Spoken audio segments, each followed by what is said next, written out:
Hoje nós chegamos aí à nossa aula de número 5 e o título dessa aula, dentro do tema geral, né, vale a pena servir a Deus, é a postura do adorador é importante.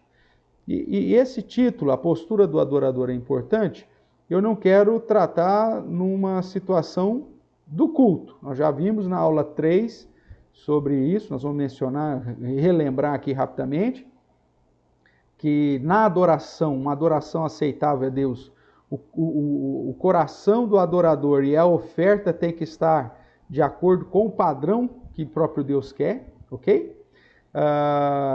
Mas hoje, o que eu quero dizer aqui, chamar a sua atenção, é com a sua postura do dia a dia, o seu jeitão de viver a vida. Você que diz que é crente em Cristo Jesus, e que de segunda a sábado você vive aí na sua vida, no seu trabalho, com a sua família, nos seus afazeres, nas suas relações trabalhistas, comerciais, e aí, muitas vezes, não se preocupando muito com a postura verdadeiramente cristã, agindo aí de uma maneira que talvez mais tranquila, sem pensar muito em Deus, sem tratar das coisas de Deus. E aí chega no domingo, você se veste de piedade, de uma santidade fantástica e aparece ali, seja no lugar virtual, como nós temos aqui durante a pandemia, ou presencialmente, você vai até a presença do Senhor junto no local que foi reservado para a igreja se reunir e ali derrama a sua adoração a Deus. Será que Deus aceita isso? Por isso a sua postura no dia a dia é importante para Deus aceitar a sua adoração nos momentos de culto? Será? Vamos ver se tem alguma coisa a ver ou se não. O que você faz de segunda a sábado é problema seu. O importante é que no domingo você está lá louvando, servindo a Deus. E Deus tem que ficar feliz, porque olha, sua agenda já é complicada, né? Não é tão fácil conseguir aí liberar os domingos para ir cultuar. Então, o simples fato de você ir na igreja, Deus já tinha que ficar felizinho, né? Será que é isso que você pensa? Vamos ver a exortação aqui, então, de Malaquias. Um texto que, conforme nós vamos estudando, muitos irmãos estão dando aí um retorno, se apaixonando, né, pelos estudos relacionados a Malaquias e, ao mesmo tempo, pela contemporaneidade, né, dos temas e de um modo tão incisivo que Deus apresenta, exigindo do povo aí um cuidado especial. Eu convido você, então, para o estudo desta noite, abrir a sua Bíblia lá em Malaquias, capítulo 2, nós vamos ler do verso 10 até o verso de número 16. Enquanto você abre aí a sua Bíblia, eu quero aproveitar para cumprimentar aí a Dona Marisa, minha mãe, e meu pai que estão lá em Barretos, colocaram um oizinho, a Paulinha também está conosco, e a Margarete Grião, certamente a família Grião conosco aí. Que Deus abençoe todos vocês, a Paulinha, o Anderson também, e vamos que vamos. Abriu lá, Malaquias capítulo 2, a partir do verso 10. Semana passada nós tratamos sobre a figura do sacerdote, a relação com a função pastoral para o dia de hoje, e ao mesmo tempo sobre a aplicação de um modo geral, porque todos nós somos sacerdotes hoje em Cristo Jesus, e qual a postura que nós deveríamos ter, e até mesmo do julgamento duro de Deus sobre o sacerdócio levítico, e vimos inclusive o porquê que Deus em Cristo Jesus termina com o sacerdócio levítico de uma vez por todas, rejeitando aí a sucessão levítica como figura sacerdotal. Tá certo? Se você não assistiu, convido você a ir lá no canal, durante a semana aí, você vai lá no canal, aqui nesse canal, né, o canal da Igreja Presbiteriana Reformada de Araraquara, aqui no YouTube, tem a playlist lá, Vale a Pena Servir a Deus, estão os 4 estudos que nós já fizemos e esse de hoje também já está sendo incluído lá na playlist, tá bom? Então vamos lá. Malaquias capítulo 2, verso 10, eu vou ler até o verso 16, que é o final do capítulo 2. Diz assim a palavra: Não temos nós todos o mesmo Pai? Não nos criou o mesmo Deus? Por que seremos desleais uns para com os outros, profanando a aliança dos nossos pais? Judá tem sido desleal, e a abominação se tem cometido em Israel e em Jerusalém. Porque Judá profanou o santuário do Senhor, o qual ele ama, e se casou com a adoradora de Deus estranho. O Senhor eliminará das tendas de Jacó o homem que fizer tal, seja quem for, e o que apresenta ofertas ao Senhor dos Exércitos. Ainda fazeis isso: cobris o altar do Senhor de lágrimas, de choro e de gemidos, de sorte que ele já não olha para a oferta, nem a aceita com prazer da vossa mão. E perguntais: por quê? Porque o Senhor foi testemunha da aliança entre ti e a mulher da tua mocidade, com a qual tu fostes desleal, sendo ela a tua companheira e a mulher da tua aliança. Não fez o Senhor mesmo que havendo nele um pouco de espírito? E por que somente um? Ele buscava a descendência que prometera. Portanto, cuidai de vós mesmos, e ninguém seja infiel para com a mulher da sua mocidade. Porque o Senhor, Deus de Israel, diz que odeia o repúdio, e também aquele que cobre de violência as suas vestes, diz o Senhor dos Exércitos. Portanto, cuidai de vós mesmos, e não sejais infiéis. Irmãos, lembrando que o texto aqui de Malaquias é um texto que se apresenta já como uma sentença ao povo, e aí nós vemos todos os diálogos e argumentação de Deus com o seu povo, mostrando o porquê dessa sentença, o porquê dessa determinação judicial do Senhor sobre o povo, o seu povo, o povo de Israel. Agora, tratando daquilo que nós lemos aqui, eu gostaria de começar aí fazendo algumas questões para você. Primeiro, nós podemos dividir a nossa vida entre aquilo que é sacro, aquilo que é santo e aquilo que é secular? Dentro da fé reformada, existe essa divisão entre uma vida secular e uma vida religiosa, uma vida santa? Ou a nossa vida é um todo, né? Porque quando você olha, principalmente uma questão do Antigo Testamento, você tinha lá os sacerdotes, então você tinha lá os clérigos, aqueles que estariam envolvidos com as coisas de Deus, e aqueles que viviam a vida comum em outras atividades seculares e atividades religiosas. Mas sob a visão do Novo Testamento, como todos nós somos sacerdotes, essa relação da minha vida secular e da minha vida com Deus, ela se une, é uma única coisa. A minha vida é a minha vida, né? Não importa no momento que eu estou fazendo o serviço litúrgico a Deus ou se eu estou trabalhando lá no meu trabalho ou estudando lá na minha escola. A minha vida é uma vida com Deus. E esse princípio é um princípio que não é simplesmente do Novo Testamento. O próprio Antigo Testamento chamava a atenção de todo o povo de Deus a glorificar a Deus em todas as atividades. Não só nas atividades cerimoniais, nas atividades litúrgicas, ou naquelas que estão relacionadas ao culto. Mas a vida deles deveria ser uma vida para honra e glória do Senhor, porque eles serviam o Senhor. Então, na visão bíblica, a nossa vida é uma coisa só. E o modo como nos apresentamos no serviço litúrgico, no serviço cultico, é o mesmo modo que eu devo viver no meu dia a dia, no meu trabalho, nas minhas atividades do dia a dia. Então, já respondendo essa pergunta, nós podemos dividir a nossa vida entre aquilo que é sagrado e aquilo que é secular? Não deveríamos, porque toda a nossa vida tem que ser para a honra e glória do Senhor.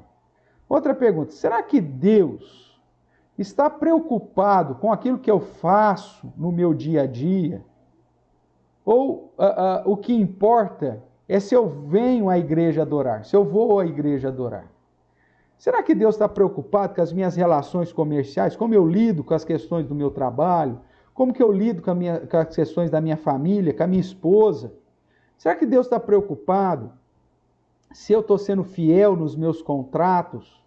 Será que Deus está preocupado se eu estou pagando as minhas contas em dia, se eu não estou comprando além daquilo que eu posso pagar? Se eu estou cumprindo com as minhas obrigações? Se eu estou em dia com as autoridades? Será que Deus está preocupado com isso? Ou o que Deus quer que é o seguinte, viva a sua vida de qualquer jeito, mas no domingo, meu amigo, no dia que foi reservado para adoração ao Senhor, então nesse dia você esteja lá com todo o seu coração, com toda a sua alma, com toda a sua emoção, demonstrando o seu louvor, a sua adoração a Deus. Ou será que Deus está preocupado sim com o meu jeitão de viver, e esse meu jeitão de viver atrapalha a minha adoração a Deus? Mesmo que eu chegue com o coração quebrantado diante do Senhor, com desejo sincero, né, de servir e de adorar ao Senhor, mas aquilo que eu tenho vivido, o modo que eu tenho vivido, será que atrapalha essa minha relação com Deus? Será que a minha sinceridade no culto serve para encobrir a minha infidelidade na vida? Se eu vou no culto, mas ali eu me derramo diante de Deus, eu sinto a presença do Espírito Santo, ali eu choro, ali eu me derramo, ali eu rasgo meu coração na presença do Senhor com sinceridade. Será que isso serve para encobrir toda a postura de infidelidade que eu tenho mantido dia após dia e que eu vou continuar mantendo, saindo, depois que eu sair desse culto? Como que será que... pastor, mas a Bíblia diz que Deus perdoa os pecados. Sim, meu amigo, Ele perdoa para você não continuar na prática do pecado. Ele perdoa todo aquele que se arrepende e de modo contrito deixa a prática do pecado. Quando você vai lá para o 1 João, que diz que ele nos purifica de todo o pecado, se você confessar os seus pecados, você vai vir na sequência de 1 João, que a ideia é não viver na prática do pecado. Se você pede perdão, mas continua nessa prática, tem gente que consegue pedir perdão antes de pecar. Ai, Senhor, me perdoa, mas eu vou fazer. Qual que é essa relação, né? Da graça do perdão de Deus, então te liberou para viver uma vida de pecaminosidade, e depois chega no domingo, é só chorar diante de Deus, pedir perdão no momento de contrição, que está tudo certo? Será que é assim que funciona? O que será que a palavra de Deus nos diz? Tudo bem, irmãos? Então é um pouco sobre esse jeitão de viver que nós vamos falar. Lembrando aí, relembrando um pouquinho do contexto de Malaquias, eu tenho sempre chamado sua atenção, né, para essa frase, né, que eu vou abrir aqui, inclusive, para você ler com maior facilidade. Diz: as dificuldades levaram o povo do contexto lá de Malaquias, a desanimar na fé. E o desânimo da fé, quando você está desanimado na fé, essa sequência é natural. Você vai começar a desprezar a pessoa de Deus, Deus já não é mais importante para você. Você vai se afastar da palavra e do ensinamento, a palavra de Deus vai ser desprezada, e a obra, a igreja, né, a causa do Senhor também vai ser desprezada. Ok? Então, o desânimo da fé, que o próprio Senhor Jesus já nos exortou lá em Apocalipse para tomar cuidado com o desânimo na fé. E por que devemos tomar cuidado? Porque uma vez você desanimando na fé, você vai deixar Deus de lado, você vai deixar a Bíblia de lado, você vai deixar a igreja de lado, todas as coisas relacionadas a Deus você vai começar a desprezar. Então você tem que tomar muito cuidado com o desânimo da fé. É isso que nós estamos escrevendo aqui, que é a realidade dos dias lá de Malaquias. Então nós já vimos que o foco do povo quanto o amor de Deus e o culto estava errado. nós vimos que o povo estava mensurando o amor de Deus por bens materiais. Como não estava tendo bens materiais, eles estavam passando por uma pindaíba daquelas, então eles pensavam, não, Deus não nos ama. E aí o culto começou a ser desprezado. Então começou a ofertar coisa errada, e os pastores, né, os sacerdotes, começaram a aceitar as práticas erradas no culto para não perder o povo. Que é o que acontece nos dias de hoje. Os pastores, para se manterem nas igrejas, se manterem no empreguinho, então coloca a música que o povo quer dançar, né? Já que não é o pastor, não dança conforme a música, mas ele coloca a música que o povo quer dançar. Então o que vocês querem que eu pregue? Aí, então eu vou pregar isso. O que vocês não gostam que eu pregue? Não gosto de... Então tá bom. Né? Então você vê que hoje, por que as igrejas vão muito mais para motivação, a chamada doutrina coaching? Antigamente era da prosperidade, só prometia bênção, bênção, bênção, bênção, bênção material. Agora o foco são os indivíduos, cada vez mais individualista. Então você é a estrela, você é o foco, você é o cara que vai mudar o mundo. Então você é importante, você é mais precioso que o ouro de Ofir, você é isso, você é aquilo. Você é o centro, né? Você é a menina dos olhos de Deus, você foi chamado para ser cabeça e não cauda, você então deve ser exaltado porque você é filho do rei, parará. Então o foco hoje é tudo nessa questão da motivação, né? Para te dar um ânimo, alguma coisa assim, né? Então, irmãos, naqueles dias o povo também estava vivendo dessa forma. O culto se transformou em um culto totalmente errado. Os pastores, no caso os sacerdotes, para manter inclusive as festas cerimoniais, já que o povo estava indo e levando qualquer coisa, ao invés de confrontar a prática do povo, aceitava as ofertas erradas, porque na cabeça do sacerdote era melhor o povo estar na igreja, mesmo fazendo tudo errado, do que não vir. Como é o pensamento de muitos líderes. É melhor que está todo mundo em pecado na igreja, fazendo tudo errado, que a igreja está numa podridão, uma fedentina terrível, mas pelo menos está tudo ali. Né? E quem sabe um dia as coisas mudam. Não é essa a estratégia que Deus quer de nós. Né? Então, muitas vezes nós temos a tendência de imaginar, mas se a gente fizer assim, aceitar, não puxar a orelha de ninguém, não dar uma palavra incisiva para ninguém, as pessoas vão vir. Meu amigo, não é a estratégia que Deus determinou na sua palavra. A Bíblia ela tem que corrigir, ela tem que ensinar, ela tem que admoestar, ela tem que educar para a justiça. Se ela assim não faz, ela está falhando. Tudo bem? Então nós já vimos que o povo estava desanimado e aí então não tinha o entendimento do amor de Deus, não tinha entendimento do culto, e as coisas estavam indo de mal a pior, tá certo? Deus, através aí de um diálogo com o seu povo, confrontara o entendimento de amor, confrontara a postura na adoração, focando no caso no capítulo 3 a oferta, porque trazia o animal coxo, doente, cego, né?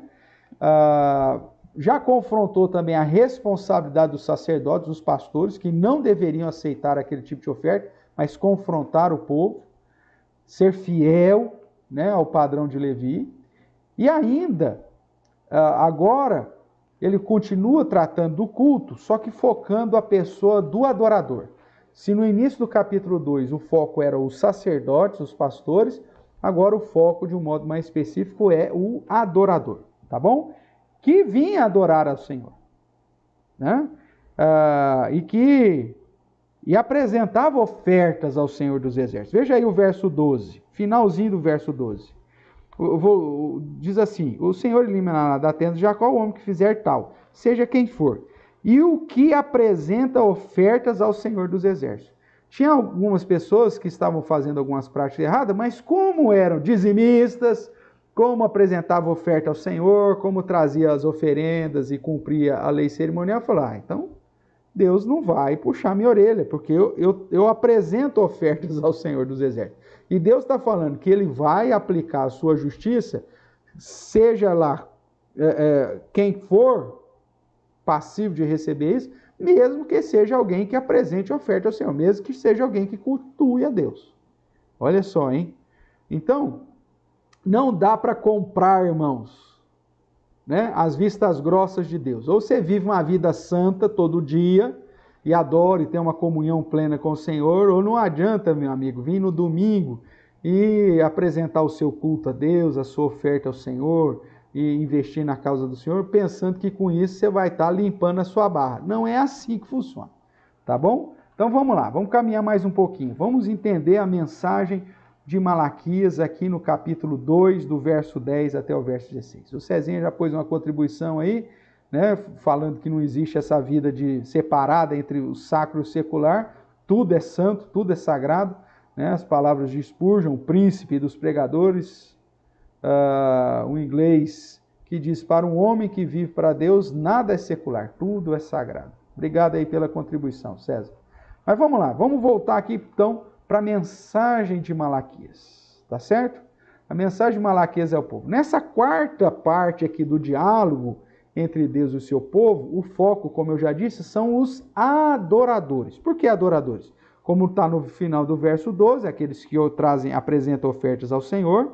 Verso 13, que ainda vem na presença de Deus e cobre o altar do Senhor de lágrima, de choro, de gemido, né? Trazendo oferta ao Senhor. Então, o adorador, os crentes. Posturas relacionadas à santidade e à fidelidade são posto à prova, né? Veja como ele começa. Não temos nós todos o mesmo pai? Não somos tudo a mesma nação? Não somos todos filhos de Israel, filhos de Jacó, né? Descendentes de Abraão? Não nos criou o mesmo Deus? Não somos todos filhos criados de Deus? Então, por que nós estamos sendo desleais uns para com os outros, profanando as alianças dos nossos pais, os acordos, os contratos? Então, o que estava acontecendo? O povo estava um puxando o tapete do outro, um dando tombo no outro, um querendo ser mais esperto que o outro, quebrando as alianças, quebrando os contratos, sendo desleal um com os outros, dentro de um contexto geral. Eles não eram santos na prática do dia a dia e não eram fiéis, a palavra deles não tinha mais valor, né? O que a pessoa falava, ele deveria cumprir. Eles não, eles estavam sendo desleais às alianças, aos acordos, aos contratos. Além de estarem sendo desleais, profanando a aliança dos nossos pais, essa deslealdade um para com os outros, depois nós vemos na sequência que eles estavam profanando o santuário de Deus, porque eles casaram com a adoradora de outros deuses e ficavam pisando em duas canoas. Entendeu? Ele ia numa religião, ia lá adorar certo Deus, e depois aparecia lá para adorar o Senhor. Uma outra situação que é apresentada aqui é a infidelidade conjugal. O cara estava quebrando o contrato conjugal. Meu amigo, você casou, você fez votos diante do Senhor, seu casamento é para a vida toda. E aí eles estavam quebrando isso, né? Desprezando a mulher da mocidade, a mulher com quem ele desde jovem fez um contrato, ou seja, a esposa, primeira esposa. Meu amigo, não gosto mais dela, e Deus me chamou para ser feliz, o importante é que eu vou na igreja, o importante é que eu estou levando a minha oferta lá. Então Deus, não venha colocar coisa na minha cabeça. Não, Deus, o importante é que eu vou lá apresentar a minha oferta lá nos dias que o Senhor mandou eu ir, né? Então a minha vida fora da igreja é problema meu. O Senhor se preocupe a partir do momento que eu ponho os pés dentro da igreja. Era mais ou menos isso que estava acontecendo. E além disso, estava tendo violência doméstica, né? E uma série de outras posturas do dia a dia lá relacionadas, então, às questões de contratuais, as questões de adoração, as questões de idolatria, as questões de fidelidade conjugal, de família, as questões familiares, e o problema só aumentava. E eles pensavam que pelo simples fato de comparecer no templo e apresentar a oferta ao Senhor, estava tudo certo, tá? O reverendo Augusto Nicodemos, no livro O Culto Segundo Deus, né? O Culto Segundo Deus, que estuda justamente o livro de Malaquias, dando ênfase no culto propriamente, ele vai dizer assim na página 81, existe uma relação estreita entre a minha vida, a minha conduta moral e o culto que Deus aceita. Não dá, irmãos, para desassociar o adorador da adoração, o ofertante da oferta. Mesmo que você apresente uma oferta correta ao Senhor, se o seu coração, se a sua postura de vida não estiver correta, meu amigo, nós já vimos que Deus rejeita. Foi assim com Caim, foi assim com tantos outros, Nadab e Abiú, foi assim com Ananias e Safira. Olha aí, dar a oferta lá para Pedro estava errado, de Ananias e Safira? Não, tanto é que Pedro falou, se você tivesse me falado que era só parte do dinheiro que você ia dar, tudo bem, mas por que você mentiu para os espíritos? O coração estava errado, Deus não aceita. Tudo bem? Então, uma relação estreita entre a minha vida, a minha conduta moral com o culto que Deus aceita. Nós já mencionamos na aula 3 que na adoração, ou seja, no culto a Deus, a figura da oferta é importante. Nós não podemos fazer do jeito que a gente quer. Eu não posso apresentar um culto de acordo com a minha criatividade, com os meus desejos. Mas a figura do ofertante também é igualmente importante. Então existe um padrão. Na adoração existe uma relação entre o adorador e a adoração, entre o ofertante e a oferta. Se você tem um desses elementos errado, todo o culto é rejeitado. Se você apresenta uma oferta errada, mas com coração sincero, a oferta errada desqualifica o seu coração sincero. Culto rejeitado. Se você tem um coração malvado e apresenta uma oferta correta, o seu coração desqualifica a oferta que você apresentou. Culto rejeitado. Existe essa relação da sua vida, sua conduta moral, com o culto que Deus determina que você preste, com a oferta correta. Os dois precisam estar juntos, associados, para então Deus abençoar, aceitar o seu culto e aplicar do seu cuidado da sua bênção sobre a sua vida. Até aqui tudo bem, irmãos? Então vamos lá. Agora, por quê? Malaquias 2, de 10 a 16, anuncia o castigo sobre os adoradores, que mesmo trazendo ofertas, que mesmo sendo frequentes no templo, no culto a Deus, estavam tendo práticas de vida que desagradavam a Deus e confrontavam a sua palavra. Então, meu amigo, não existe uma vida secular no seu dia a dia, de segunda a sábado, vamos colocar dessa forma, desassociada da sua vida como adorador no domingo. É uma coisa só. E não então adianta você trazer uma oferta correta, ser frequente no templo, adorar ao Senhor como tem que ser, desejar, se derramar na presença de Deus no domingo, se da segunda ao sábado você é um tranqueira. Se de segunda a sábado você está cometendo práticas que confrontam a palavra de Deus e desagradam o Senhor dessa palavra, que é o Senhor nosso Deus. Ok? O seu culto, ele é constante, a sua adoração é constante. O momento que nós nos reunimos no templo, ou no culto, ou no lugar que reservamos para adoração, é só um momento do culto que você está prestando através da sua vida. Paulo, aos Romanos capítulo 12, vai dizer que o culto agradável é a sua vida em adoração ao Senhor. O autor aos Hebreus diz que os seus lábios precisam ser puros para louvar ao Senhor. Isaías diz que você não pode se apresentar a Deus de qualquer jeito, você tem que se purificar primeiro, lavar, reconhecer que é pecador, comparecer diante do Senhor para que Deus purifique os seus pecados, e aí então você vem na presença dele para adorá-lo. Então é essa relação que a gente precisa compreender. E muitas vezes nós não estamos sendo alvos do cuidado, da proteção e da bênção constante de Deus.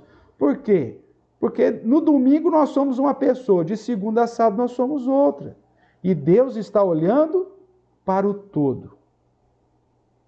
Deus está olhando para a sua prática do seu dia a dia. Se o seu modo de viver desagrada a Deus de segunda a sábado, não adianta vir no domingo com cara de santo.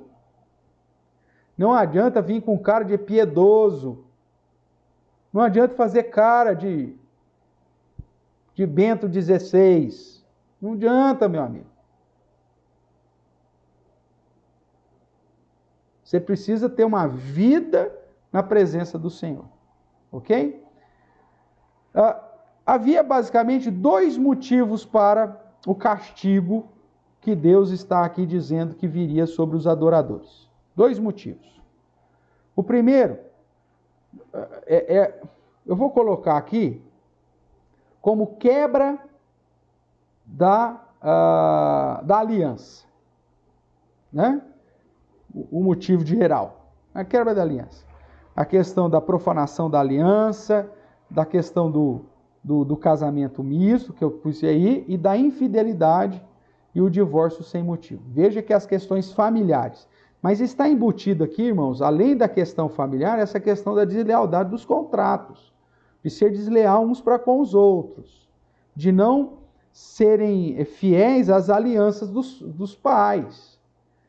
Então, eu pus aí, focado nessa questão familiar, casamento misto, infidelidade e divórcio sem motivo, mas se você quiser sintetizar ainda mais, qual que era o motivo do castigo de Deus sobre os adoradores? A quebra das alianças, a deslealdade para com os contratos. Para os contratos da aliança com o próprio Deus, que estava vigente o fato de não poder casar com adoradores de outros deuses, com a mulher estrangeira, e o fato da fidelidade conjugal, ok? Do guardar da aliança. Então, sintetizando, qual que é o grande motivo para o castigo de Deus? A quebra da aliança. Não ser fiel aos seus contratos, aos seus votos. Que aí o foco são basicamente nesses dois motivos. A ideia do casamento misto, que quebrava um princípio específico da palavra de Deus, em especial para o Antigo Testamento, e a questão da infidelidade e do divórcio sem motivo, né? Que vai estar aí, tanto no verso 11, depois no verso 14 a 16, nós vamos dar uma olhadinha mais de perto. Tá? Então, entendendo aqui a mensagem de Deus nesse contexto. Vamos lá. Um chamado para uma descendência fiel. O que Deus exige de nós e deseja de nós, irmãos, é fidelidade. Fidelidade a Deus acima de todas as coisas e fidelidade nas alianças e nos votos que temos na relação interpessoal. Essa questão de quebrar votos para Deus é algo muito sério. Seja votos na relação pessoal, na relação comercial, na relação trabalhista, na relação familiar, na relação com as próprias exigências cerimoniais e litúrgicas de Deus. A deslealdade é algo que Deus abomina.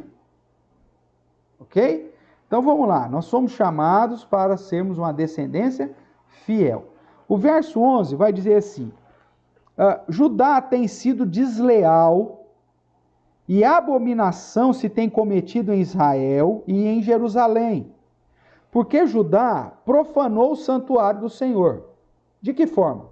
Primeiro, casando com mulheres estrangeiras que adoravam outros deuses, adorando esses deuses certamente, ou participando de eventos relacionados a essa adoração, e às vezes até mesmo trazendo essa mulher gentia, que é essa mulher que é adoradora de outros deuses, para as cerimônias relacionadas ao templo. Então veja, qual que é o ponto aqui? Primeiro, a aliança com Deus. Deus tinha que ser o único Deus. O casamento misto era proibido para preservação da geração de onde sairia o Messias. Então, o povo estava sendo desleal com as alianças firmadas com o próprio Deus, com os votos que firmaram com o próprio Deus. O verso 11 ainda continua, porque Judá profanou o santuário do Senhor, santuário esse o qual ele ama, e se casou com a adoradora de deuses estranhos. Então, é a quebra da aliança com Deus, a quebra de um princípio explícito, e que era tido como algo abominável, tanto que o contexto aqui é próximo ao contexto de Neemias. Neemias, inclusive, bate em alguns dos homens que tinham se casado com mulheres estrangeiras e cujos filhos falavam, ora, hebraico, ora, as outras línguas, e adoravam todos os deuses possíveis e imaginários. E isso era algo abominável, de modo que Neemias, Zorobabel, Esdras, como servos fiéis do Senhor, se levantaram de um modo incisivo, né, já batendo no meio da canela contra aqueles que estavam ali vivendo ou quebrando a aliança, porque não estavam temendo a Deus, porque não estavam temendo os votos que fizeram na presença do Senhor. Nós sabemos que o casamento misto, irmãos, sempre foi tido como um perigo para a manutenção de uma comunidade santa e focada nos moldes da aliança com Deus, com os patriarcas. É óbvio, pastor, é pecado hoje casamento misto? Você já conhece a minha postura e sabe que, na minha visão, casamento misto não é um pecado, mas é uma advertência ainda para os dias de hoje. Você casar com um descrente, você está trazendo sobre a sua cabeça a possibilidade de grandes problemas. Mas eu conheço tanta gente que casou, vive bem, o fulano depois se converteu. Eu sempre digo isso, a misericórdia de Deus na vida de alguém não é o motivo suficiente para que você embarque na mesma desobediência. Existe um princípio de que o casamento misto vai trazer consequências. E consequências terríveis para você. Na criação de filhos, na adoração, no seu envolvimento com as coisas do Senhor. Agora, se alguém fez e Deus, na sua graça, alcançou a pessoa com quem que não era crente e a família é uma bênção hoje, isso é misericórdia de Deus. Não significa que vai acontecer com todo mundo. Então é melhor, antes de correr o risco, ser fiel. Agora, no contexto do Antigo Testamento, isso aqui era uma determinação para a preservação da linha messiânica. Hoje, nós não temos a linha messiânica, mas o princípio permanece. Porque se fosse assim, todo mundo que casou, se fosse pecado, todos que casam com pessoa descrente deveriam ser excluídos da igreja. Os pastores que não celebram casamento misto, eles deveriam, então, na mesma ideia, na mesma sequência de raciocínio, excluir do rol de membros todos os membros que são casados com descrentes. Porque se eu não posso celebrar o casamento... na verdade, eu não faço casamento. A pessoa casou e vem pedir a bênção. Pastor, você ora para Deus abençoar o meu casamento? Eu oro. E chama a sua atenção para dizer, olha, só que você vai casar com o descrente? É um risco que você está correndo. E eu oro para Deus ter misericórdia, mas pode ser que Deus responda não para a minha oração e sua vida vai ser uma coisa terrível. Agora, o pastor, ele não faz o casamento. Tanto é que dentro da igreja presbiteriana, para se celebrar um casamento religioso, primeiro você tem que casar no civil. O casamento é o acordo que vocês fizeram diante da lei civil, que tem que passar lá pela legislação e pelo cartório. E aí a gente ora dentro de um contexto de consagração, ou de pelo menos orando para que Deus tenha misericórdia e que aplique da graça sobre o casamento. Agora, tem pastores hoje que seguem a linha da proibição do casamento misto, e que então não fazem casamento misto, não permite casamento misto, só que mantém essas pessoas como membro. Se casamento misto é pecado, meu amigo, é errado, então você não pode ter membro na sua igreja que seja casado com descrente. Você tem que ser coerente. Se você segue essa linha, então seja... Se você é duro nessa linha, então seja duro até o fim. Já que você vai fazer um negócio, faz direito. Eu entendo que o casamento misto é hoje é uma advertência da palavra de Deus para que você não faça. Mas se o fizer, pastor, eu amo de paixão. Você está ciente? Tá.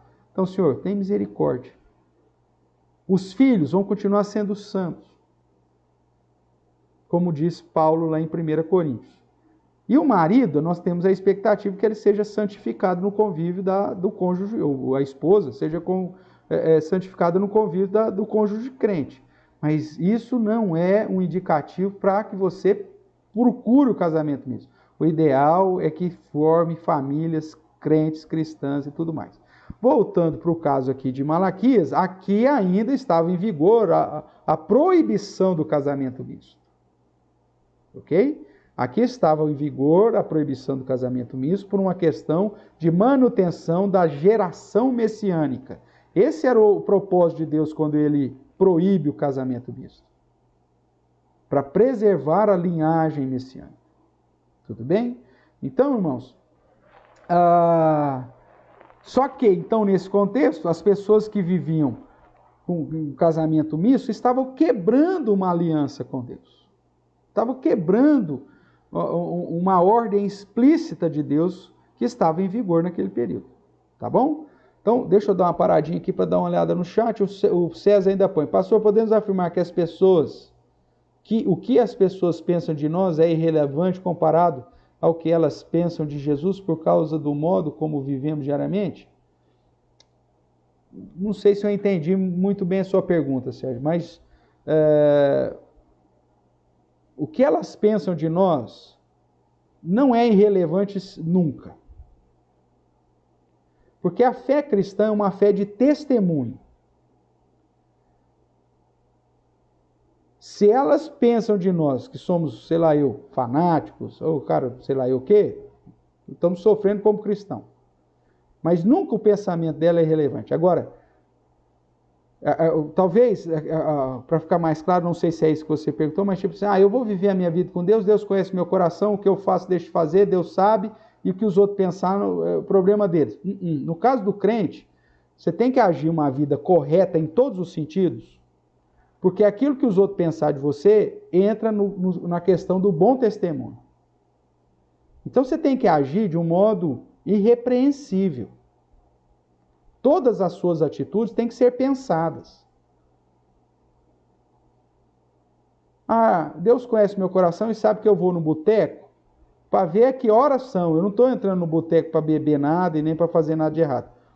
Mas você tem que pensar, porque se alguém olhou e viu você entrando no boteco, você tem que tomar cuidado. Porque se você for um motivo de tropeço para quem quer que seja, você já está quebrando o princípio do bom testemunho.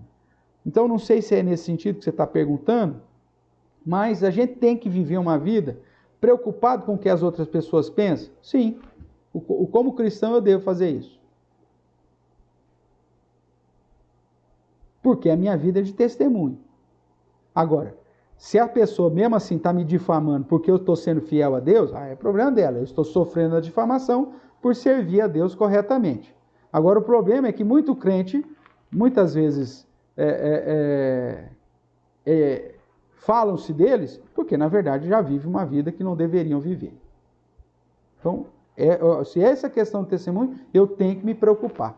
Pelo que você colocou aqui, então, se eu tenho que me preocupar com o que as pessoas pensam, tenho que me preocupar. Porque a fé é uma fé de testemunho.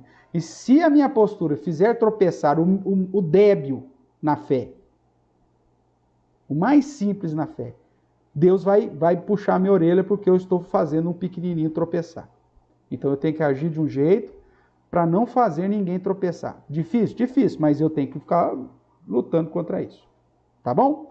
Voltando para cá aqui, irmãos, para a questão do texto, Deus então vai aplicar um castigo sobre os adoradores porque os adoradores estão quebrando a aliança com Deus.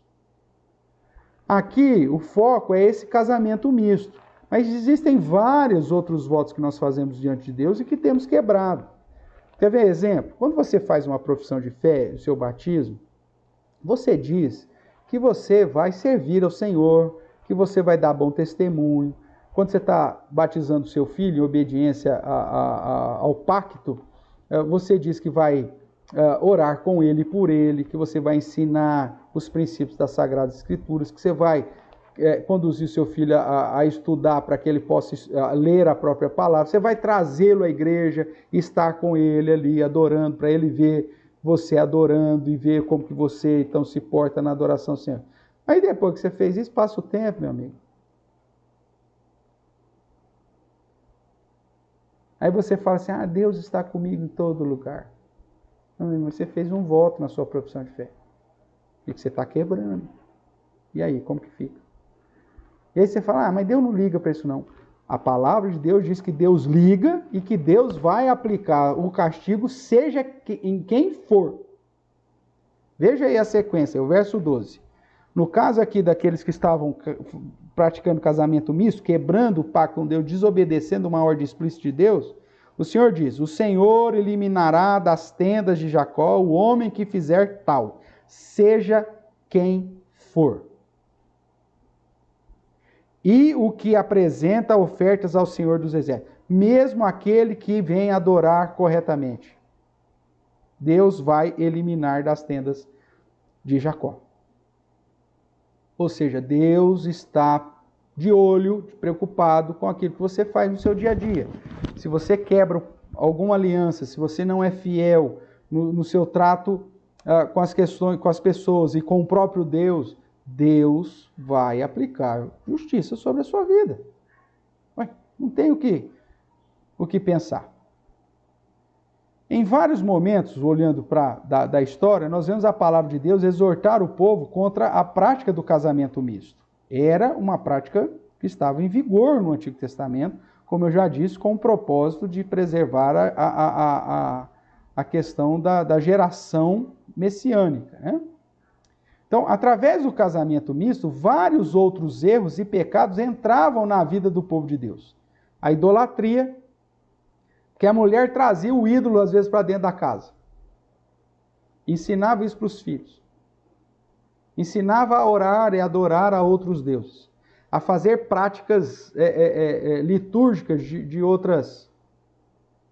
Ensinava inverdades para os filhos.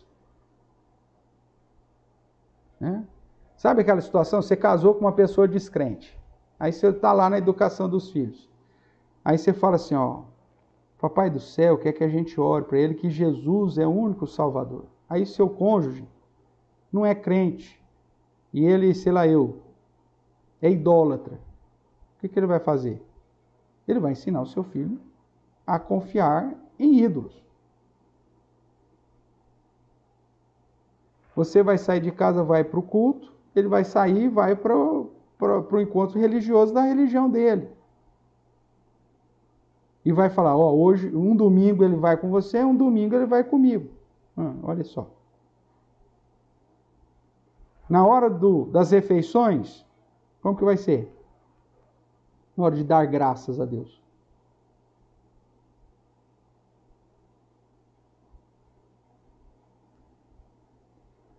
Dependendo da religião, a Bíblia diz, tudo com ações de graça é recebido. Aí, dependendo da religião que ele está, você faz lá um lanche de presunto, ele fala, não come não, filho, porque presunto é carne de porco e Deus não se agrada disso. Olha as confusões, irmãos, que pode se gerar, tão somente por hoje é advertência. É aquela ideia, né? Não é proibido, é advertência. O Ministério da Saúde adverte, fumar é prejudicial à saúde. Não é proibido fumar, mas todo mundo já está advertindo que é prejudicial.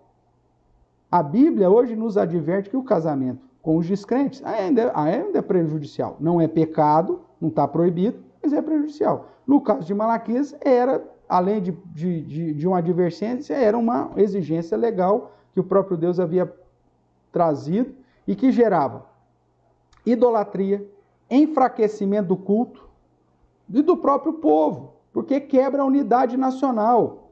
O cara é misto. Né? Meu pai é argentino e minha mãe é brasileira. E agora, eu torço para que seleção na Copa do Mundo? Vou fazer a decoração da Copa do Mundo, eu vou verde, amarelo, azul e branco. Que cor que eu ponho? Entendeu? Vejam, estou usando aqui um exemplo simples, mas isso gerava um problema, inclusive, da quebra da unidade nacional. Por isso que Deus proibiu o casamento misto naquele tempo. E hoje está como uma advertência. A igreja é enfraquecida à medida que os membros vão casando com pessoas descrentes. As gerações, os filhos de casamentos mistos, a probabilidade de estar fora da igreja é muito maior. Deus diz, olha, eu vou aplicar a minha pena sobre vocês, porque vocês estão quebrando a aliança comigo.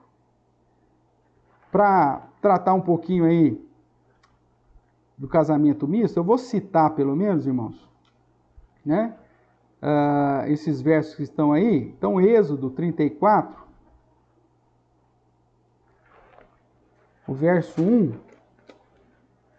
Êxodo capítulo 34, verso 1 diz assim, então disse o Senhor a Moisés, e aí você tem, então, a lei do Senhor, descrita aqui,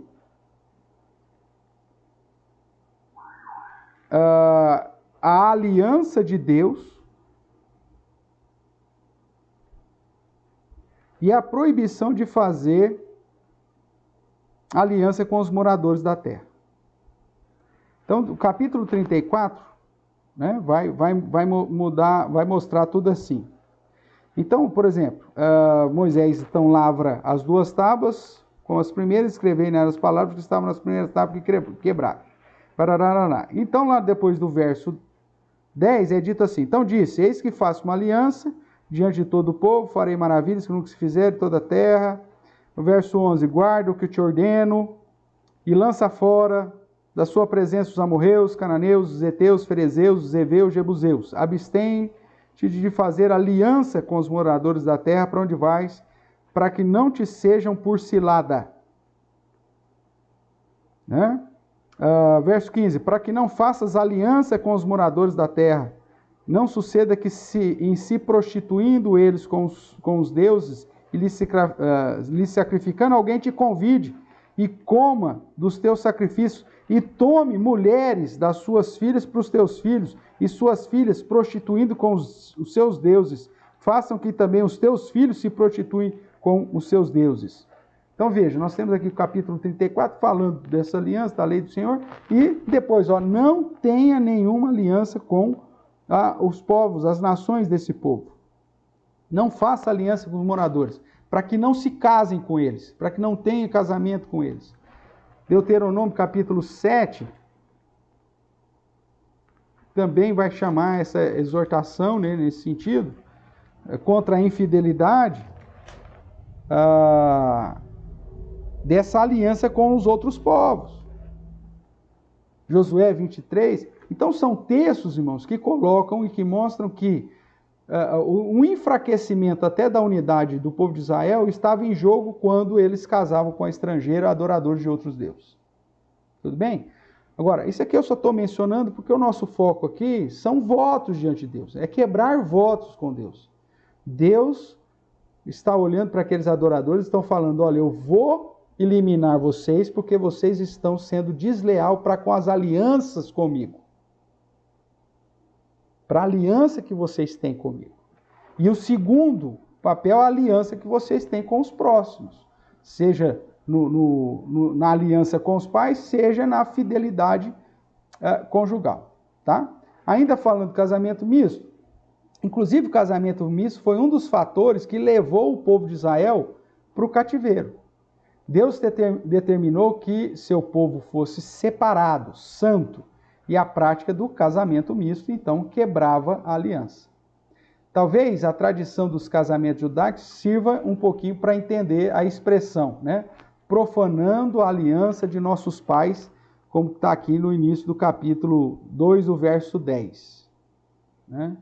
Os nossos pais haviam feito essa aliança com Deus, de casar com nas próprias tribos, para a preservação das tribos e, consequentemente, das descendências. E aí, então, quando alguém casava com uma mulher estrangeira, estava quebrando, profanando essa aliança que vinha de geração após geração. Verso 14, né, vai dizer, e perguntar, por quê? Por que Deus vai me eliminar e por que Deus não está aceitando o meu culto? O verso 14 diz, e perguntar, por quê? Ele diz, porque o Senhor foi testemunha da aliança entre ti e a mulher da tua mocidade, com a qual tu foste desleal, sendo ela tua companheira e mulher da tua aliança. Veja o foco aqui no pacto, na aliança, nos votos, na fidelidade. Então, qual que era o problema do povo aqui? Os adoradores estavam quebrando a aliança com Deus, estavam quebrando as alianças interpessoais. No caso aqui, o foco da aliança conjugal. Vamos caminhar mais um pouquinho. Somos chamados para sermos uma descendência fiel. O povo tinha uma vida de deslealdade, de infidelidade, porém viviam religiosamente aparente. O cara é um tranqueira de marca maior, não é confiável, só que na igreja, meu amigo, o cara tem uma piedade fantástica. E é isso que é difícil no convívio, às vezes, da igreja. Porque você vai conviver com o infeliz só de domingo. Domingo ele chega lá bonitinho, ok? Com a esposa de mão dada, sorrindo, com os filhos arrumadinhos.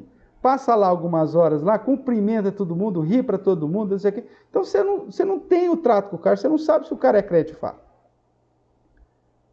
Mas Deus sabe. Então o povo vivia de modo desleal, infiel, só que com uma religiosidade aparente. Então veja aí o que diz. Eles estavam no culto, mas a vida estava distante do Senhor nosso Deus. Veja o verso 13. Além de quebrar a aliança com Deus, ainda fazeis isso. Vocês vêm para o templo, vocês vêm para a igreja, e cobre o altar do Senhor de lágrima, de choro e de gemido. É um emocionalismo só. Por isso que o culto é racional. Né? O cara vive uma vida de deslealdade e infidelidade semana toda. Só que chega no culto, esse culto que é antropocêntrico, esse culto que é voltado para te emocionar, e não para te conduzir ao arrependimento, e não para te conduzir a viver em comunhão com Deus, porque o culto ele tinha que te conduzir para mais perto de Deus. O que o culto contemporâneo faz? Não, ele musiquinha no fundo, luzinha apagada, tudo no escurinho, né? A pessoa falando de modo, com entonação de voz, a produzir, a tocar, né? com um mecanismo de neurociência para te emocionar, diafragma musical. Então, o pastor aumenta a voz, aumenta o som, o pastor fala baixinho, o som do piano diminui, aquele mantrazinho lá no fundo, aquele sonzinho constante ali no tom não sei das quantas, que é um tom que de repente, quando fala uma palavra específica, já programa você para chorar, já te conduz a se emocionar, né? Acordes no teclado e solo de guitarra que faz você arrepiar a nuca. Então, veja, é todo um ambiente moldado para você chorar, para você se derramar, para você cobrir o altar do Senhor de lágrima, de choro, de gemido. Ai, Senhor, aquela coisa, ai, meu Deus, levantando as mãos. E Deus fala, eu não tenho prazer nisso não. Eu nem olho para a oferta e nem aceita com prazer da vossa mão. Porque se a sua vida está desassociada da oferta, os dois são rejeitados. Não adianta nada viver uma vida de infidelidade, de deslealdade, quebrando as alianças, não cumprindo votos, sendo um tranqueira, e depois chegar na igreja e chorar, se derramar, se emocionar. E você vê que a maioria dessas igrejas, quando os cultos são emocionais, os caras que mais se derramam, que mais cai pro chão, dá rodopio, não sei o quê, são os mais tranqueiras.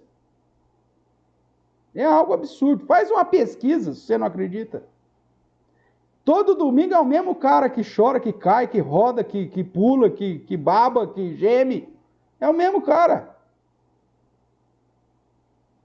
Todo domingo é o mesmo infeliz que aceita Jesus 300 vezes. Todo apelo que se faz, o cara está lá na frente. E chora, escorre o nariz e tudo mais. Vira uma lambança lá. E Deus fala, eu não aceito isso não. De sorte que ele, né, já não olha para a oferta e nem aceita com prazer da vossa mão. E perguntar, por quê? Por que Deus não está aceitando o meu louvor? Por que Deus não está aceitando a minha oferta? Por que Deus não está aceitando as minhas lágrimas? Por que Deus não está aceitando o meu choro? Por que Deus não está aceitando o meu gemido? Eu falo, porque você é desleal, cara. Porque você está quebrando as alianças. Você quebra a aliança comigo, você quebra a aliança com o seu próximo. Cuidado, irmãos. Cuidado. Ainda aqui na participação, nosso irmão presbítero Clodoaldo colocou assim, ó, Deus me usou para tirar a minha esposa da idolatria. Olha, misericórdia, seu Clodoaldo, mas esse não é o padrão. A misericórdia de Deus em ter alcançado a vida da nossa irmã Odete, tirando ela da idolatria, não serve de padrão para ninguém agora chegar para os jovens e falar assim, ó, faça como o Clodoaldo. Muito pelo contrário, falou, ó, o presbítero Clodoaldo foi alvo da graça da misericórdia de Deus.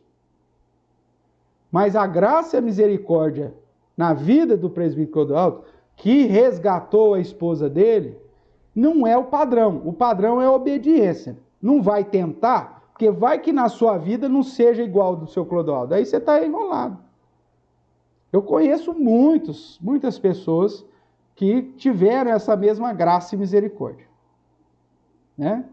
Tem a Aline Sestaro, o Mil conhece, um amigo, o irmãozão do coração, o presbítero Carlos Alberto, e a Sérgia, de Matão, mais que irmão.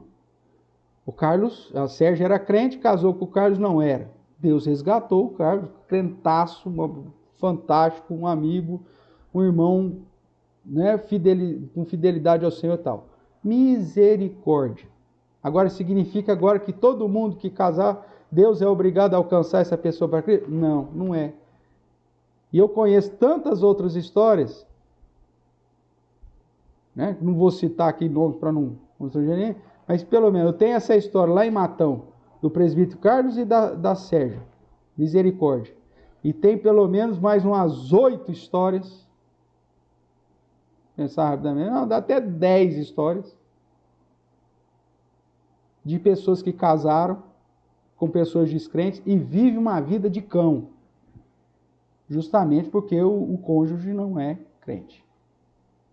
Então, irmãos, vou repetir a frase. A misericórdia de Deus na vida de alguns não te dá permissão para quebrar um princípio. Não é porque Deus alcançou a nossa irmã Odete, que era idólatra e casou com o presbítero, que o seu cônjuge vai ter que ser alcançado. Pode ser que não. E aí você vai viver uma vida totalmente terrível. O padrão de obediência deve ser seguido. Não há uma proibição? Não, não é. Mas há uma advertência. Mesmo na advertência você tem que estar cuidado. A Aline aí, obrigado. Né? Eu falei da Aline porque ela conhece o presbítero Carlos, né, lá de Matão. Mas ela mesma talvez me permita aí usar o exemplo, né? O Mil fez a profissão de fé lá conosco agora recentemente. Quantos anos, né? Muita oração para a misericórdia de Deus, é o que a Aline está colocando. E Deus alcançou o Mil. Louvado seja Deus. Mas é misericórdia, irmãos, não é o padrão. Não casa com o cara descrente pensando que Deus tem a obrigação de alcançá-lo para Cristo, porque Deus não tem. Ok? Vamos lá, o Cezinha também põe aí o exemplo do casamento misto com sérias implicações, falando de gente sempre. Sempre. Então, casando crente já dá problema muitas vezes. Né? A Aline aí está compartilhando há 25 anos orando por misericórdia. E Deus ouviu. E pode ser que você vai orar há 25 anos e Deus não vai ouvir. No caso da Aline, Deus teve misericórdia. No caso do presbítero Clodoaldo, Deus teve misericórdia. No caso da Sérgia, Deus deu misericórdia. Mas eu não posso usar isso como padrão para a minha vida. Você que ainda não casou, não vai usar as exceções como regra. Você não pode fazer isso. Tudo bem? Então vamos lá. Observe que essas pessoas apresentam um culto intenso, emocional, com gemido, com choro, com lágrimas, com toda a sinceridade do coração. E Deus fala, eu não tenho prazer, eu estou rejeitando esse culto. Ou você tem uma vida com Deus durante toda a sua semana, irmãos, ou o seu culto, por mais sincero, por mais com gemido, choro e lágrimas que você tem, entre aspas, com mais arrependimento que você possa derramar diante do Senhor, né? No sentido de que, Senhor, perdoa minha semana. Na outra semana você vai fazer tudo a mesma coisa, porque é o seu jeitão da vida. Deus fala, olha, eu estou rejeitando, e sabe por que eu estou rejeitando? Porque você tem sido desleal. Você tem quebrado a aliança comigo e tem quebrado a aliança com o teu próximo. Vamos caminhar mais um pouquinho. O próprio reverendo Augusto no livro vai dizer, está entre aspas aí, porque eu estou citando o livro, eu não aceito o culto de vocês. Podem chorar o quanto quiserem. Se quiser que eu aceite seu culto, deve primeiro consertar a sua vida.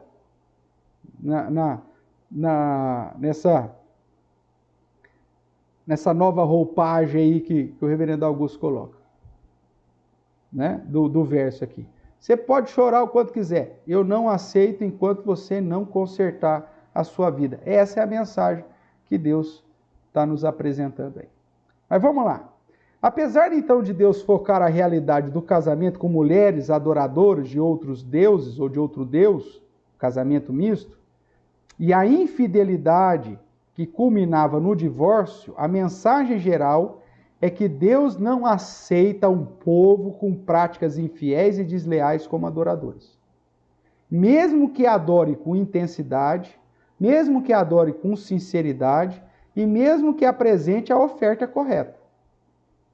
Deus não separa o adorador da adoração.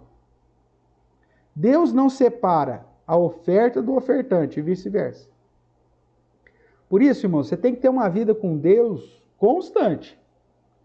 A sua vida no trabalho tem que glorificar a Deus, a sua vida em família tem que glorificar a Deus, a sua vida nas relações comerciais tem que glorificar a Deus, a sua vida nas relações trabalhistas tem que glorificar a Deus, a sua vida no jogo de futebol, lá na pelada de quinta-feira, segunda-feira, sei lá o que dia que você joga a bola lá, você tem que glorificar a Deus. No cumprimento dos seus votos.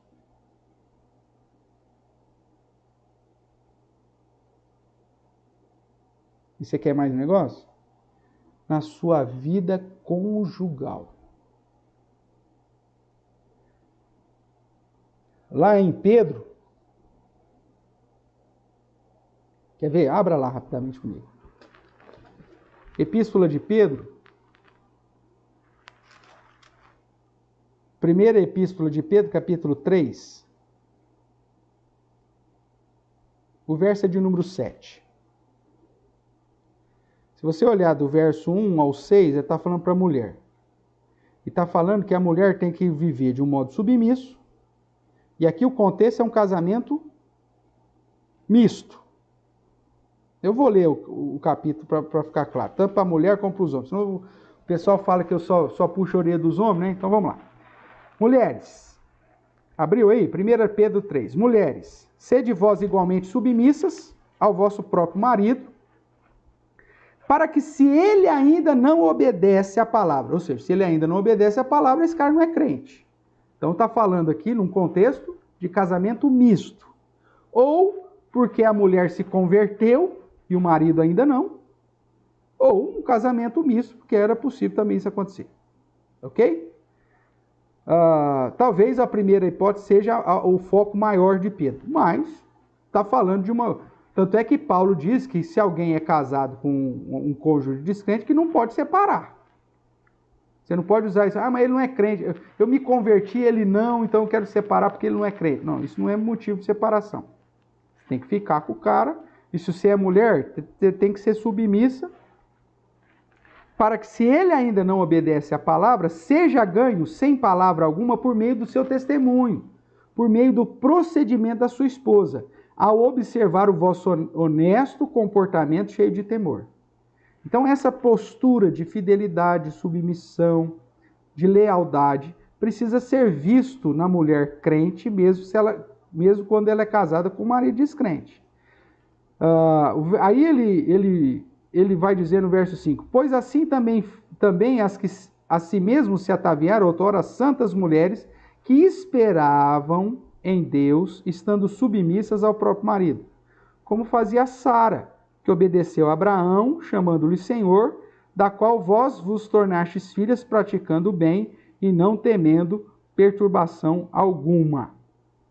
Então, você vai ver, irmãos, que a postura, o comportamento, o testemunho do dia a dia, mesmo dentro de um contexto de um casamento ou de um marido não obedece a palavra, essa mulher tem que continuar uma vida santa, porque Deus vai ouvir, inclusive, as suas orações.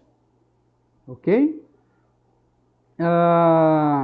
As mulheres que esperavam em Deus, essa expressão, esperar em Deus, é que você está confiando, você está orando em Deus, você está, mesmo que seja lá o caso da Aline aí, né, Alice? 25 anos esperando em Deus, tudo bem, mas a sua postura é que o seu testemunho, como crente, como leal, como fiel, precisa ser apresentada dia a dia, esperando em Deus. E aí, para os homens, o que diz? Verso 7.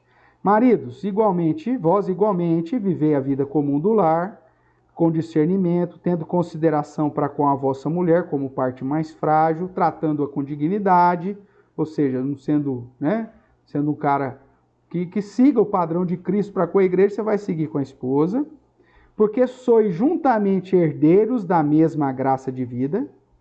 Veja agora o finalzinho. Para que não se interrompam, o quê? As vossas orações. Ou seja, a sua comunhão com Deus pode ser interrompida se o seu convívio familiar e conjugal não estiver dentro do padrão que Deus exige e deseja que você tenha. Irmãos, você tem que ser uma pessoa fiel e leal todos os dias da sua vida para Deus aceitar a sua adoração. Não é nem para te abençoar, cara. É só para aceitar a sua adoração.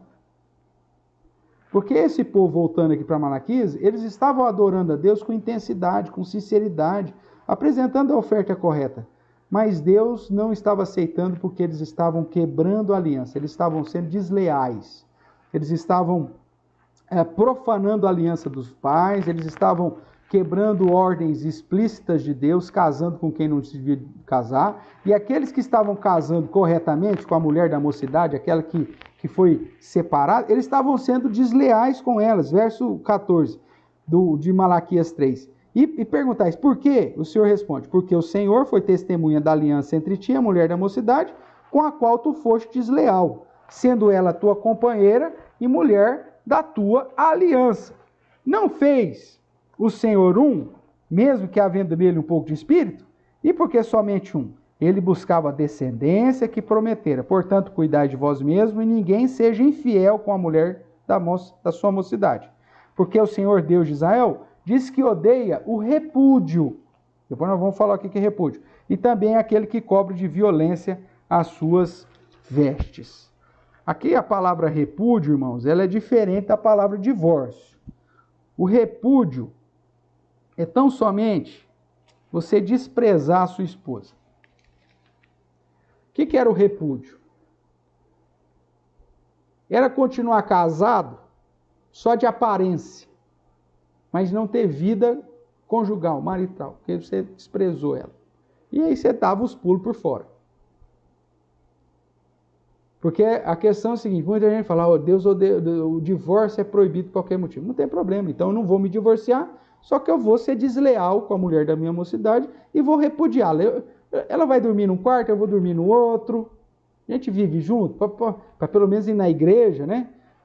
Para o pastor não ficar sabendo, para eu continuar sendo líder da igreja. Então a gente continua casado, porque lá o pastor deve ver xarope, ele diz que não pode ser marido de mais de uma mulher, e aí ele não vai deixar eu ser diácono, não vai deixar eu ser presbítero. Então a gente fica só no repúdio. Vai ser uma benção para você, porque você também não gostava muito de mim, então você dorme num quarto, eu durmo no outro, a gente só racha as despesas e eu de vez em quando dou as minhas fugidas por aí. Era assim que o povo estava vivendo. Mas Deus disse que odeia já o repúdio, quanto mais o divórcio. Essa é a ideia que você tem que pensar.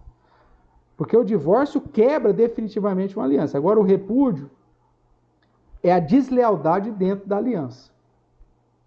Deus odeia. Tudo bem? Nós estamos chegando aí ao final, irmãos. Nosso tempo está indo, então vamos lá. Deus quer ser adorado por servos fiéis, discípulos que vivem uma vida santa em todas as esferas, seja familiar, na sociedade, nos relacionamentos, no trabalho, na finança e etc. Ok? Nós fomos chamados para sermos fiéis. O texto ainda nos apresenta alguns motivos porque Deus tem o divórcio como algo nocivo para a igreja. E aqui eu já coloco não só o repúdio, mas o divórcio propriamente. Primeiro, quebra da aliança familiar. O divórcio, meu amigo, só traz dificuldades. Você pega os percentuais de dificuldades que traz, principalmente para casais que já têm filhos, é algo absurdo. Mais de 60% dos filhos de pais divorciados se envolvem sexualmente antes do casamento. Mais de 50% desses jovens são mais propensos a entrar nas práticas de uso de drogas. São mais suscetíveis a pensamentos sobre suicídio. E são propensos a também não formar famílias num padrão único, mas também vão ter vários parceiros ou vários casamentos.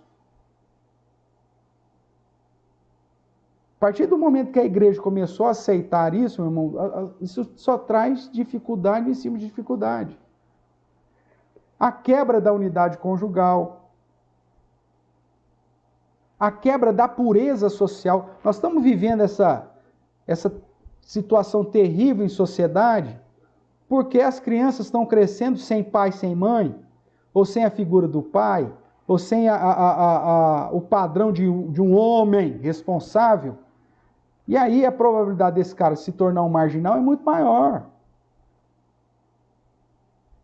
Desse cara ter dificuldades sociais, inclusive para identificar o seu próprio gênero.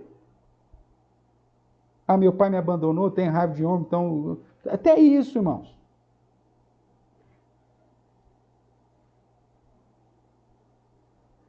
É importante mencionar que é possível fazer aqui, como eu já disse, uma distinção entre divórcio e repúdio. O repúdio trata de infidelidade nos compromissos conjugais, mesmo independente do divórcio. Mas Deus diz também que o divórcio não é o seu padrão. Só existem 2 motivos para o divórcio na Bíblia por concessão. Porque Deus sabe que você tem um coração duro. Mas o padrão de Deus nunca é o divórcio. Que é no caso da infidelidade conjugal, da parte vítima. Se essa parte vítima também não tem culpa no cartório, né? Porque essa parte vítima, ela não cumpre com as obrigações conjugais dela, né? E acaba jogando o outro para uma prática de infidelidade. Ela é tão culpada quanto. Agora, a vítima, aquele que foi fiel tal, e foi traído, esse pode pedir o divórcio. E no caso, quando o descrente, você se converteu, e o descrente falou, olha, você se converteu, eu não quero mais, e aí ele quiser se apartar, então tudo bem, aí são os 2 casos que é permitido o divórcio. Fora isso, meu amigo, não gosto mais dela, engordou, ele ficou careca, não tem nada disso mais. Ele não fecha a tampa da parte de dente. Não existe nenhum outro motivo além desses 2 para divórcio. Mas a infidelidade, né, dentro do compromisso conjugal, mesmo independente do divórcio, que é o repúdio, Deus também odeia. Malaquias 2,15. Não fez o Senhor um? Eu estou aí com uma tradução um pouco diferente, né? Não foi o Senhor que os fez um só? A ideia do casamento, marido e mulher se torna um só carne. Em corpo e um espírito, eles lhe pertencem. E por que só um? Ou por que um só? Porque ele desejava uma descendência consagrada. Portanto, tenha cuidado, ninguém seja infiel à mulher da tua mocidade. Então, essa é uma outra tradução aí que eu pus para você. Se você ainda me permitir, apesar do nosso tempo ter passado aí, de ler para você uma outra tradução que vai dizer assim, verso...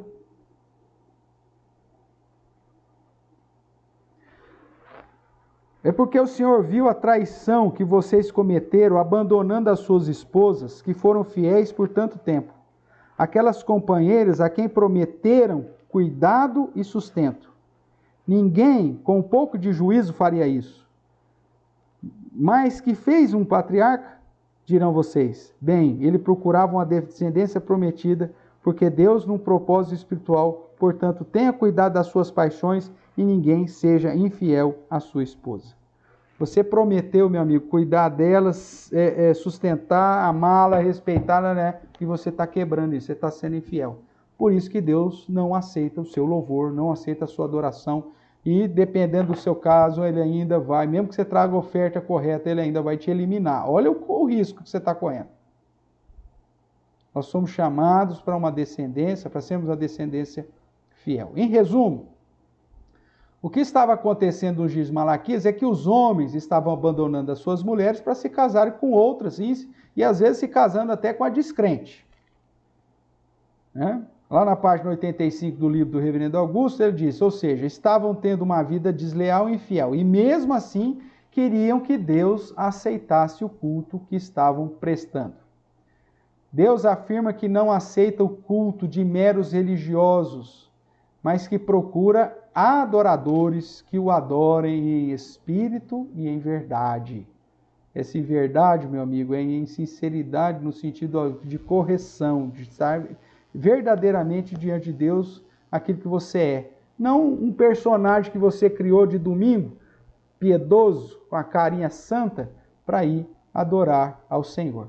Lembre, a somatória da oferta com o ofertante. Ok? Concluindo, irmãos, vamos lá. A postura do adorador é importante? O jeito que você vive no dia a dia é importante por quando você vai adorar o Senhor? É justamente porque ele diz, por isso que ele diz no final, portanto, cuidai de vós mesmos. Toma conta de você, não vai deixar a inclinação do seu coração, as suas paixões te conduzir para satisfazer esses desejos seus e aí impedir a adoração. Então, cuidai de vós mesmos e não sejais infiéis. É assim que termina o texto. O verso 16 ainda diz, porque o Senhor Deus de Israel diz que odeia, repude também aquele que cobre de violência as suas vestes. Isso aqui dá um indicativo até no sentido de violência física também, que eles estavam cometendo, né? Violência doméstica. O reverendo Augusto vai dizer, por 2 vezes Deus diz ao homem para que cuidem de si mesmo e não sejam infiéis. O que é que isso significa? Significa que devem vigiar o coração, os olhos, obedecer a palavra de Deus, seguir o que Ele manda, ser de fato o cabeça do lar, amar a sua esposa como Cristo amou a igreja. Ou seja, ser um homem de verdade, né? Viver uma vida familiar e social santa para adorar o Senhor como convém, para que as nossas orações não sejam interrompidas, como é dito lá em 1 Pedro 3:7. Nesse estudo, irmãos, podemos então compreender e reforçar que existe uma relação intrínseca entre a minha vida pessoal, minha vida moral, minha vida conjugal e inclusive social com o culto que eu presto a Deus. Somos chamados a viver uma vida sacra, uma vida sagrada, em todas as áreas da vida, sabendo que o modo como vivo fora da igreja corrobora como será a minha vida dentro dela.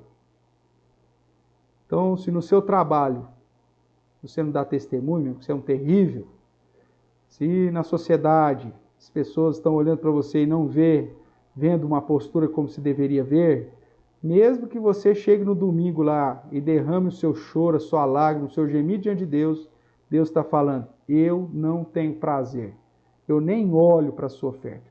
eu rejeito tudo, porque você tem sido desleal.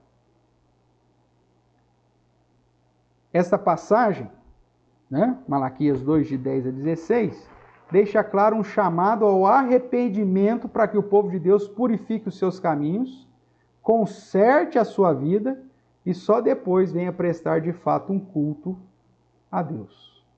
Deus exige, irmãos, uma harmonia santa entre a minha vida pessoal, social, conjugal, religiosa.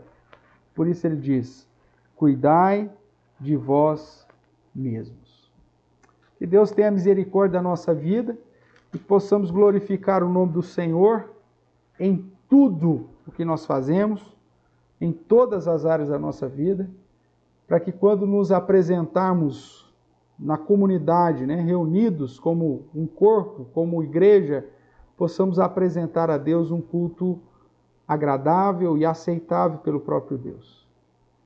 E que a nossa vida, de fato, seja uma vida que glorifique, exalte ao Senhor, vivendo em santidade, obediência e fidelidade. Que Deus possa abençoar ricamente a sua vida e que você possa buscar a Deus. Talvez a última palavra que eu tenho para você, principalmente dentro dessa geração, né, tão miscigenada que nós temos em relação à prática da fidelidade conjugal, e nós temos pessoas sinceras, crentes sinceros, pessoas que temem ao Senhor, que se entregaram a Jesus, mas estão aí no terceiro casamento, no quarto casamento. Pastor, em meu caso, como que eu faço? Estou no quarto casamento, estou no terceiro casamento, estou no estilo Fábio Júnior, no sétimo casamento. O que eu faço? Irmão, se você é sincero diante do Senhor, peça perdão a Deus. Se você já fez isso, viva então esse relacionamento que você está agora com toda a fidelidade. Glorifique a Deus. Saiba que já esse histórico vai te privar de algumas coisas.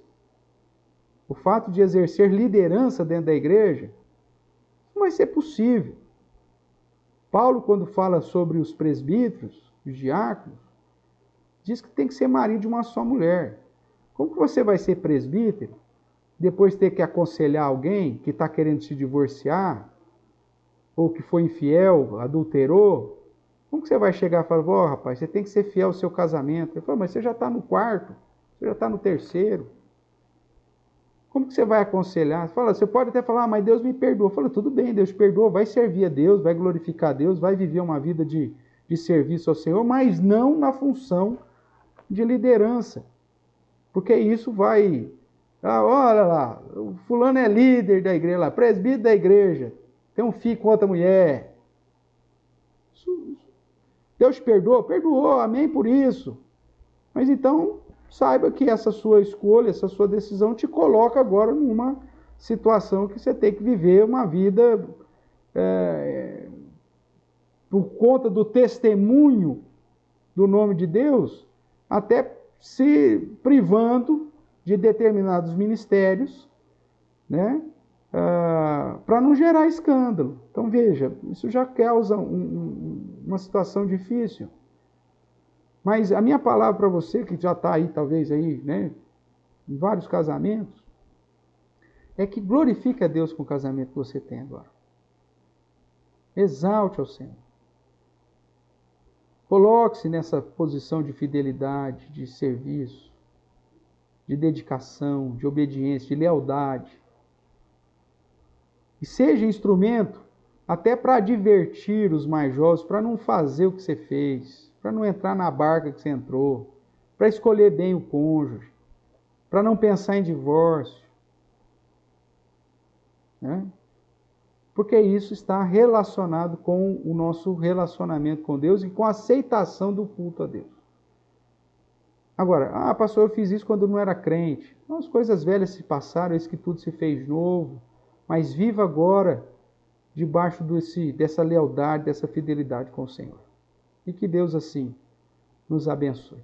Amém, queridos?